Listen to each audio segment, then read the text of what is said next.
오늘 말씀 가운데 은혜 받으시기를 바랍니다. 선포되는 말씀을 아멘으로 화답하실 때에 그 말씀이 여러분 가정에 온전히 이루어질 줄 믿습니다. 아멘 잘 하시는 분이 예배에 잘 참여하는 사람입니다. 아멘. 예, 오늘 아멘들 은혜 받으십시다. 성령 강림과 교회라고 하는 제목으로 말씀 선포하겠습니다. 2차 세계대전 이후에 자유주의와 세속주의의 영향으로 교회가 점점 쇠퇴해져 갔습니다. 그래서 세계 교회는 어떻게 하면 교회가 성장할 수 있을까? 교회 성장의 방법에 대해서 깊은 관심을 가지기 시작했습니다. 그러다가 언젠가부터 성장보다는 성장의 본질이 무엇일까? 그래서 교회 성장이라고 하는 말 대신에 건강한 교회라고 하는 단어가 나오기 시작했습니다. 그러다 최근에는 한 걸음 더 나가서 주님께서 가슴 속에 품고 그토록 세우기를 원하셨던 교회가 도대체 어떤 교회일까? 교회의 본질이 무엇일까? 요즘은 화두가 교회의 본질입니다. 아직도 몇 명 모이냐? 개척한 지 20년이 넘었는데 아직도 30명? 그러면은 목회 실패했네. 그런 평가를 내리시면 안 됩니다. 교회의 본질이라고 하는 시각에서 보면은 주님께서 원하셨던, 정말 주님이 원하시는 교회 가운데 작은 교회, 개척교회가 주님께 마음에 합한 교회가 있을 수 있다고 하는 겁니다. 사울이 예수님을 믿는 사람을 잡아 옥에 가두고 교회를 몹시 핍박했습니다. 그날도 여느 날처럼 교회를 다니는 사람을 잡기 위하여 다메섹으로 향하고 있습니다. 강력한 빗줄기로 예수님은 사울을 만나 주셨습니다. 사울아, 사울아, 내가 어찌하여 나를 핍박하느냐? 사울은 교회를 핍박했지 예수님을 핍박한 적이 없었습니다. 그런데 그 예수님께서 하시는 말씀이 왜 교회를 핍박하느냐 묻지 않으시고 왜 나를 핍박하느냐 물으셨습니다. 그때 사울이 예수님께 반문함직도 한데 묻지를 않습니다. 내가 언제 예수님을 핍박했습니까? 나는 교회를 핍박했지요. 묻지 않았습니다. 왜요? 이미 대답을 얻었기 때문입니다. 예수님께서 바로 교회셨구나. 교회가 바로 예수님이시구나. 그렇습니다. 예수님이 교회입니다. 그러면은 주님의 마음속에 있던 교회의 모습은 어떤 모습일까요? 성령 강림 후에 세워진 교회를 살펴보면 우리 주님의 마음을 알 수가 있습니다. 첫째, 성령님의 강림으로 교회가 탄생되었습니다. 사도행전 2장 46절 말씀입니다. 날마다 마음을 같이하여 성전에 모이기를 힘쓰고. 예수님께서 부활하신 이후에 40일간 이 땅에 머무시다가 성천하신 후 10일째 되던 날 정확하게 오순절날 성령님께서 강림하셨습니다. 오순절 성령 강림으로 인해서 많은 사람들이 예수님을 주로 고백하며 모여서 예배하기 시작했습니다. 이 공동체는 혈육 공동체, 민족 공동체가 아니었습니다. 예수님과 연합된 성령님의 공동체였습니다. 그래서 이들의 삶을 살펴보면 사도행전 2장에 내 것, 네 것 할 것 없이 서로 나누는 하나된 교회의 모습이 만들어져 갔습니다. 예수님의 제자들은 3년 동안 예수님과 함께 생활하며 예수님으로부터 친히 가르침을 받았습니다. 예수님께서 행하셨던 기적을 친히 목격했던 사람들이었습니다. 철저하게 그들이 교육을 받았습니다만은 예수님께서 십자가에 매달리실 때에 제자들은 전부 다 도망가고 말았습니다. 그 가운데는 예수님을 부인하는 사람도 있었고 저주하는 사람도 있었고 심지어는 돈 몇 푼에 예수님을 팔아버린 사람도 있었습니다. 예수님께 직접 신앙 훈련을 받았던 제자들이 이러한데 하물며 우리는 어떻겠습니까? 훈련만으로는 주님의 일을 감당할 수 없다고 하는 것입니다. 성령님으로 충만해야 주님의 몸된 교회를 섬길 수 있다고 하는 이야기 아니겠습니까? 오늘 교회의 문제는 하나님을 믿지 않는 거기에 있지 않습니다. 우리는 전부 다 하나님을 믿는 사람입니다. 그런데 하나님을 제한하는 데 문제가 있는 겁니다. 그분의 능력을 제한합니다. 그분의 사랑을 제한합니다. 우리 예수님의 십자가 보혈, 우리 주님의 용서를 제한합니다. 이런 사람들은 사역을 하고 싶지만은 사역할 힘이 없습니다. 용서하고 싶지만은 용서할 힘이 없습니다. 자랑하고 싶고 사랑하고 싶지만 사랑할 힘이 없습니다. 그러나 우리 성령님께서 임하시면 사라가 잉태를 합니다. 처녀가 성령으로 잉태를 합니다. 어떻게 이런 일이 가능하겠습니까? 물음 앞에 하나님의 사자가 대답하기를 성령님으로서는 가능하니라. 할렐루야. 이렇게 성령님이 오심으로 모든 일이 가능해졌고 교회를 만들어 성령님의 능력의 통로로 만들어 주셨습니다. 사랑하는 여러분, 성령님의 능력의 통로인 우리 교회 사랑하는 여러분 되시길 주님의 이름으로 축복합니다. 우리가 소중히 여기는 신약교회는 유대인들에게는 이미 회당이라고 하는 비슷한 형태로 존재하고 있었습니다. 유대인들은 회당을 신앙 공동체, 가족 공동체로 이해를 했습니다. 그래서 회당을 중심으로 키부츠라고 하는 공동 집단 농장이 가능해졌습니다. 한 회당 안에서는 모두가 내 아들입니다. 한 회당 안에서는 모두가 내 부모였습니다. 그래서 공동체 안에 공부 잘하는 아이가 있으면은 그 공동체에서 누군가가 등록비를 대주는 겁니다. 내 아이가 공장에서 번 돈을 가지고 다른 집의 아이가 공부를 잘한다면 그 사람이 학비를 대주는 거예요. 이것이 바로 공동체 의식이라고 하는 겁니다. 그런데 한국 교회의 가장 약한 것이 무엇입니까? 공동체성 가족의식이라고 하는 것입니다. 가족이라고 하는 의식을 가지고 있으면 서로 자랑해야지요. 서로 격려해야지요. 허물이 있으면 덮어주는 것 가족 아니겠습니까? 저는 모임에 가면 거의 자랑만 합니다. 우리 교회 자랑, 우리 장로님들, 집사님들, 권사님들 자랑, 성경 읽으시다가 고침받았던 집사님의 간증, 그리고 정성을 다하시는 봉사자들 이야기, 자생적으로 모이는 그런 동아리 모임들, 이런 감사의 이야기만 해도 한도 끝도 없는데 왜 우리가 나가면 불평하고 서로 흉볼 시간, 그런 시간이 어디 있겠습니까? 여러분, 개 모임에 나가보면 남 욕하는 거 참 재밌지요. 하루 종일 남 욕해도 지루한 줄 모릅니다. 재밌습니다. 시간 가는 줄 모릅니다. 그런데 문제는요, 나도 그 자리에 빠지게 되면 나를 가지고 가십거리로 삼는 겁니다. 그러니까 나가자니 좀 피곤하지요. 안 나가자니 나를 가지고 가십거리로 삼을까 걱정되니까 어떻게든 그게 나가는 거예요. 여러분, 남 욕하는 모임이라면 신앙생활에 전혀 도움이 되지 않습니다. 그런 모임이라면 안 나가는 게 좋습니다. 모여서 우리 교회 자랑하고 하나님께서 이 주에 나에게 주신 은혜를 서로 나누는 자리라면 얼마나 좋겠습니까? 사랑하는 여러분, 교회는 우리 예수님 자신입니다. 그러므로 교회를 욕한다고 하는 것은 우리 예수님 욕하는 것입니다. 내 가족 욕하는 것입니다. 내 얼굴에 침 뱉깁니다. 모이면 교회 자랑하는 여러분 되시길 주님의 이름으로 축복합니다. 왜 우리가 교회를 자랑해야 됩니까? 교회는 우리 주님의 몸이기 때문에 자랑해야 한다고 말씀을 드렸습니다. 또 한 가지 중요한 사실이 있습니다. 이 교회는 성삼위 하나님께서 만드신 교회이기 때문에 그렇습니다. 성삼위 하나님의 가장 중요한 개념이 무엇이냐면 공동체성입니다. 삼위일체 하나님은 공동체로 같이 있는 것입니다. 천지 창조를 보십시오. 하나님께서 이 우주 만물을 창조하실 계획을 하셨습니다. 그리고 말씀으로 우리 예수님께서 그 사역에 동참하셨습니다. 하나님께서 말씀으로 사역하시잖아요. 말씀으로 우주 만물을 창조하시잖아요. 그 말씀이 누굽니까? 예수님입니다. 요한복음 1장에 보시면은 말씀이 육신이 되어 우리 가운데 거하심에 그랬습니다. 말씀이 육신이 되신 분이 예수님이라 그랬습니다. 천지 창조 사역에 우리 예수님은 말씀으로 동참하셨습니다. 우리 성령님께서는 수면에 운행하시며 온 세상을 어루만지셨다 그랬습니다. 천지 창조에는 성삼위 하나님이 공동체적으로 사역을 하셨습니다. 예수님께서 십자가에 못 박히실 때도 마찬가지입니다. 예수님이 얼마나 그 큰 무거운 고통 가운데 계셨습니까? 괴로우셨습니다. 그 괴로움을 당하실 때 하나님께서도 그 자리에 함께 괴로움을 당하셨습니다. 성령님께서는 예수님께서 끝까지 그 사역을 이길 수 있도록 끝까지 힘을 대해 주셨습니다. 우리 십자가 사역에도 성삼위 하나님이 공동체적으로 계셨습니다.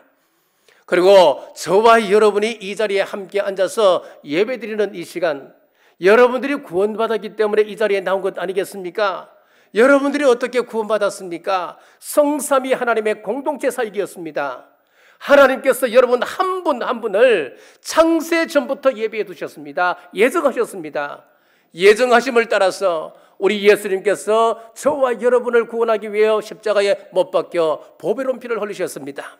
그리고 성령님께서는 그 보배로운 예수님의 보화의 피가 나에게서 믿어질 수 있도록 나의 마음을 감동시켜 주셨고, 지금 또 이끄셔서 이 자리에 앉혀놓아 주셨습니다. 성령님의 사역입니다. 우리 한 분 한 분을 이 자리에 인도하신 것은 성삼위 하나님의 공동체적 사역이었습니다. 그렇습니다. 교회는 삼위일체 하나님이 세우셨습니다. 그러므로 삼위일체 하나님의 모습만을 드러내는 우리 교회 되시길 주의 이름으로 축복합니다. 두 번째는 예배 공동체가 만들어졌습니다. 46절 말씀입니다. 날마다 마음을 같이하여 성전에 모이기를 힘쓰고. 자, 하늘을 나는 새를 보면은 만약에 새가 날개가 하나밖에 없다면 어떻게 하늘을 날아갈 수 있겠습니까? 그리고 또 한 날개는 길고 한 날개는 짧아 있습니다. 그러면 그 날개가 어떻게 제 기능을 발휘하겠습니까? 날아갈 수 없을 겁니다. 마찬가지로 성령님께서 교회를 세우시고 풍성한 은혜의 세계로 높이 날아갈 수 있도록 두 날개를 주셨습니다. 첫 번째 날개가 바로 예배 공동체라고 하는 큰 날개입니다. 열심히 예배 자리로 모이는 교회가 좋은 교회입니다. 모일 때마다 성령님의 임재를 체험할 수 있는 교회, 기도의 권능을 체험할 수 있는 교회, 찬양의 영광을 체험할 수 있는 교회, 말씀이 살아있는 교회가 좋은 교회입니다. 오늘 이 땅을 살아가는 우리 모두는 예배를 통하여 하나님을 경험하지 아니하고는 승리의 삶을 살아갈 수가 없습니다. 성령님의 역사는 예배하기 위하여 함께 모이는 곳에 나타나셨습니다. 1절 말씀입니다. 오순절날이 이미 이르매 그들이 다 같이 한 곳에 모였더니, 다 같이 한 곳에 모였다 그랬습니다. 자, 성냥불 하나는 우리의 콧바람에도 쉽게 꺼져버립니다만은 불길이 모여서 커지게 되면은 태풍이 와도 그것을 끌 수가 없습니다. 오히려 바람이 강하면 강할수록 그것은 더 큰 불길을 일으킵니다. 그리하여 마을을 삼키고 산야를 불태웁니다. 그러므로 잘 모이는 것이 그리스도인의 힘이요 능력입니다. 이스라엘 백성들이 미스바에 모였을 때 회개의 역사가 일어났지 않습니까? 에스라 시대 때 큰 부흥의 운동도 귀환했던 백성들이 한자리에 모였을 때 부흥의 역사가 일어났습니다. 오순절날 120명 성도가 모였을 때 그곳에 성령님께서 임재하셨습니다. 초대교회 성도들은 예배 모임과 생명을 맞바꾸기까지 이 모임을 소중하게 여겼습니다. 이 모임을 갖다가 적발되면 죽음이라고 하는 사실을 알면서도 그 자리를 소중히 여겼습니다. 우리 예수님 성천 후 성도들이 10일 동안 한 곳에 모여 예배하며 세 가지를 했습니다. 첫째는 순종했습니다. 사도행전 1장 4절 말씀입니다. 제가 받들겠습니다. 사도와 함께 모이사 그들에게 분부하여 이르시되 예루살렘을 떠나지 말고 내게서 들은 바 아버지께서 약속하신 것을 기다리라. 예루살렘을 떠나지 말고 아버지께서 약속하신 것을 기다리라. 그래서 그들은 떠나지 아니하고 10일 동안 한자리에 모였습니다. 말씀 앞에 순종했습니다. 순종한 거기에 성령님께서 임재하셨습니다. 두 번째는 기도했습니다. 사도행전 1장 14절 말씀입니다. 마음을 같이하여 오로지 기도에 힘쓰더라. 다락방에 모여서 마음을 합하여 전심으로 기도했습니다. 사모하고 매달리는 그곳에 성령님께서 나타나셨습니다. 세 번째는 잘못된 것을 바로잡았습니다. 사도행전 1장 22절입니다. 항상 우리와 함께 다니던 사람 중에 하나를 세워 우리와 더불어 예수께서 부활하심을 증언할 사람이 되게 하여야 하리라. 가론 유다라고 하는 골마 터진 상처를 도려내고 새로 마띠아를 사도로 삼아서 조직을 완료를 했습니다. 완성을 시켰습니다. 이 세 가지를 하면서 기다릴 때에 정확하게 오순절날 성령님께서 오셨습니다. 여기서 우리가 주목해야 될 것은 사도행전 2장 4절 말씀입니다. 그들이 다 성령의 충만을 받고라고 했습니다. 거기에 모여있던 120명의 성도들 한 사람도 예외 없이 모두 다 성령으로 충만했다고 하는 것입니다. 잘 타는 장작불 속에는 마르지 않는 생장작을 넣어도 그 생장작이 잘 타는 것처럼 은혜의 자리에는 믿음이 부족한 사람이라도 그 속에 들어가면 은혜 받을 수 있다고 하는 것입니다. 옛말에 쑥 하나도 길가에서 자라게 되면 구부러지지만은 산밭에서 자란 쑥은 삶처럼 덩달아서 곧게 자란다라고 하는 말이 있습니다. 우리 교회가 은혜가 넘치는 교회 되면 믿음이 약한 사람이 들어와도 그 사람도 은혜 충만 받으실 줄 믿습니다. 이곳에서 사랑을 경험합니다. 이곳에서 말이 통하는 사람을 만납니다. 나의 아픔을 내어놓아도 그 아픔이 다시 나에게로 되돌아오지 않는, 나를 위하여 기도해 줄 수 있는 기도의 사람을 만나게 됩니다.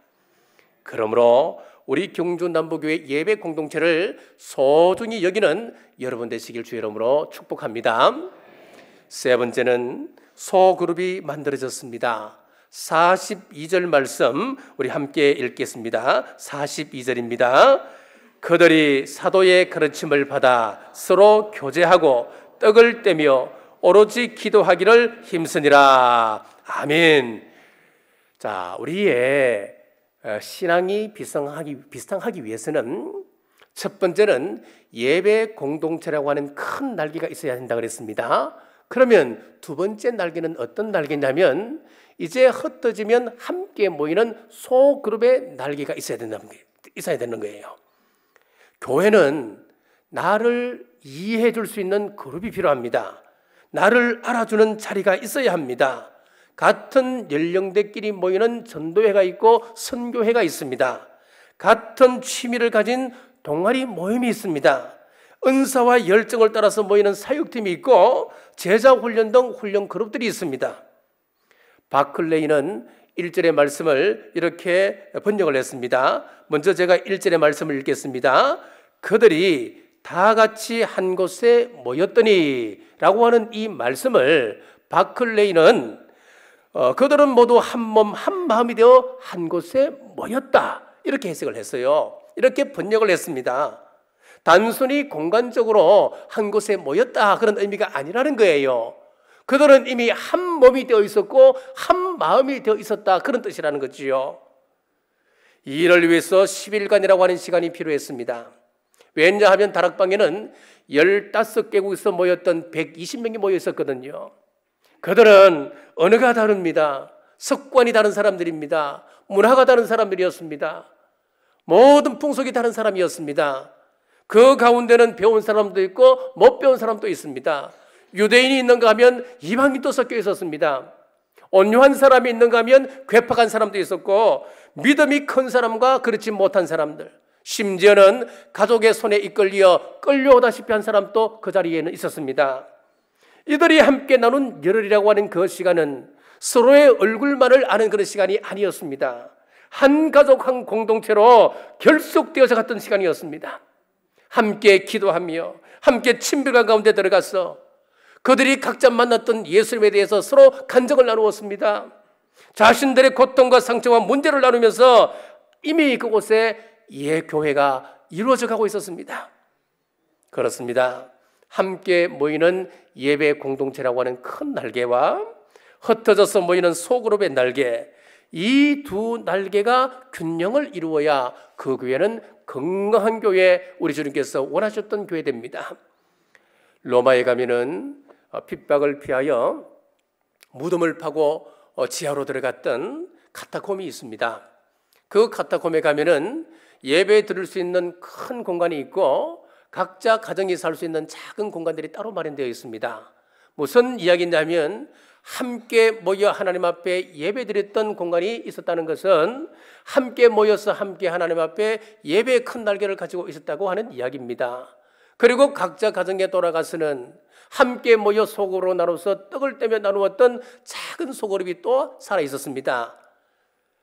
그렇습니다. 함께 모이는 예배의 큰 날개와 가정에서 같이 모여 떡을 떼는 소그룹의 날개가 균형을 이룰 때에 그 어려운 가운데서도 이스라엘 백성들은, 유대인들은 자기의 신앙을 이겨나갈 수 있었고 지켜나갈 수 있었고, 뿐만 아니라 진정한 부흥이 그 가운데 일어났습니다. 그래서 이후 사탄은 교회와 성도들을 공격할 작전을 세웁니다. 두 날개 중에 한 날개를 마비시키는 것이었습니다. 한 날개로만 날면 제자리를 맴돌 수밖에 없기 때문에 사탄은 교회의 한 날개를 무력화시키는 고도의 전략을 세웁니다.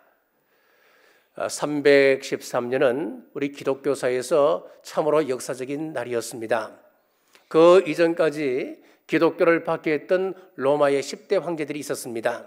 그 가운데는 우리가 잘 아는 네로 황제 같은 괴팍스러운 왕도 있었고, 인류의 스승으로 여기는 아우구스티누스 같은 사람도 그 가운데 기독교 박해자로 포함이 되어 있습니다. 그런데 콘스탄틴이 왕이 되면서 지하에서 핍박받던 그 기독교인들에게 종교의 자유를 허락해 주었습니다. 그래서 이 사람들이 전부 다 밖으로 나왔습니다. 교회를 만들었습니다. 자유롭게 교회에 모여서 예배를 드렸습니다. 부흥이 일어나기 시작했습니다. 얼마나 감사한 일인가요? 참 감사한 일이지요. 그런데 각 가정에서 함께 모여 삶을 나누던 소그룹이 마비되기 시작했습니다. 그 후에 시간이 흘러서 초대교회의 본래 모습을 잃어버리고 제자리만 맴도는 교회로 전락해버리고 말았습니다. 어릴 때 이런 짓궂은 장난을 하곤 했습니다. 매미를 잡아서 한쪽 날개를 다 떼버립니다. 한쪽 날개만 붙여둡니다.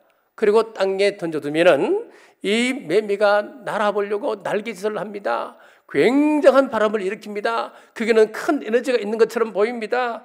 그런데 흙먼지만 일으키고 결국 제자리만 뱅글뱅글 돌다가 죽어가는 겁니다. 소그룹의 날개를 없애는 것이 사탄의 고도의 전략입니다. 그래서 신앙의 침몰을 막아보자고 하는 것이었습니다. 사랑하는 여러분, 오늘 우리 남부교회는 구역주일로 오늘 지킵니다. 구역 모임을 갖습니다. 모임을 가지려면, 갖고자 하면 사탄은 분명히 여러분들에게 이렇게 유혹할 것입니다. 주일날 모여 예배만 해라. 예배만 잘 들어도 은혜 받는다. 괜히 몇 사람밖에 안 모이는 소그룹에 들어간다고 부산 떨지 말아라. 소그룹에 들어가면 몇 사람밖에 안 모이기 때문에 서로 자신을 오픈해야 되고, 그러다 보면 상처를 주고받을 수밖에 없는 거야. 이 바쁜 시대에, 이 복잡한 시대에 우리가 주일 예배만 잘 드려도 그거 굉장한 거야. 이렇게 소그룹 날개를 빼앗아가려고 할 것입니다. 물론 예배만 잘 드려도 은혜 받습니다. 예배 시간에 은혜 받으면 눈물을 흘릴 수도 있습니다. 그런데 한 주 지나고 나면 다시 제자리입니다. 신앙의 진보가 없습니다. 신앙의 연조가 10년, 20년, 30년, 50년 지나가도 그 사람의 삶은 큰 진보가 없는 이유가 무엇이겠습니까? 한쪽 날개를 잃어버렸기 때문에 그렇습니다. 우리가 정기적으로 모여서 서로 격려하고 서로의 아픔을 치유하는 소그룹의 날개, 구체적인 실천의 장이 없다면 우리 신앙의 향상 또한 없습니다. 한쪽 날개를 잃은 매매같이 제자리를 맴돌 뿐입니다. 사랑하는 여러분, 오늘 구역 모임에 참여하여 어린 성도가 있으면 도와주고, 그 성도가 높은 신앙의 성숙한 신앙인으로 세워질 때까지 함께 하십시오. 거기에 우리 함께 동참하다 보면 내 신앙도 분명한 향상이 올라오 있습니다. 교회 밖 많은 선교단체가 있습니다. 손에 셀 수 없을 만큼 수많은 선교단체가 있는데, 왜 그 선교단체들이 결속력이 좋으냐 하면 이런 부분이 잘 되어 있습니다. 한 형제처럼 지냅니다. 참 좋습니다. 참 배울만하고 우리 교회도 이런 모습을 회복해야 됩니다. 그런데 여기도 문제가 있습니다. 교회와 똑같습니다. 소그룹 형태의 것을 강조하다 보니까 예배론이 약하거나 아예 없습니다. 큰 날개를 잃어버렸습니다. 교회 예배에 큰 날개가 없기 때문에 예배 능력을 모르는 거예요. 알지 못합니다. 무언가는 있는 것 같은데, 바람은 일으키는 것 같은데, 그러나 선교단체로는 세상을 이끌지 못하고 결국 제자리 걸음할 뿐이에요. 이제 우리 주님께서 원하신 교회의 모습은 분명해졌습니다. 초대교회 120명 성도들이 교회 울타리를 지키며 모였을 때 성령님께서 역사하셨고, 그곳에서 예배와 실천의 장 소그룹의 균형이 있었습니다. 그럴 때 부흥이 일어났습니다. 우리 또한 온 성도들이 모이는 예배 공동체의 날개와 흩어지면 모이는 소그룹의 날개를 가지고 비상하여서 우리 스스로도 변화받고 나아가서는 이 사회 어두운 세상을 변화시키는 우리 경주 남부교회 온 성도들 되시길 주님의 이름으로 축복합니다. 기도하겠습니다. 하나님, 은혜를 감사합니다. 교회는 예수님입니다. 우리 예수님만을 높이게 하옵소서. 한 걸음 더 나아가 우리의 지체들이 교회입니다. 서로 사랑하고 용납함으로 형제를 높이게 하여 주옵소서. 오늘은 2달에 한 번 있는 구역주일입니다. 높이 비상하려면 두 날개가 건강해야 됩니다.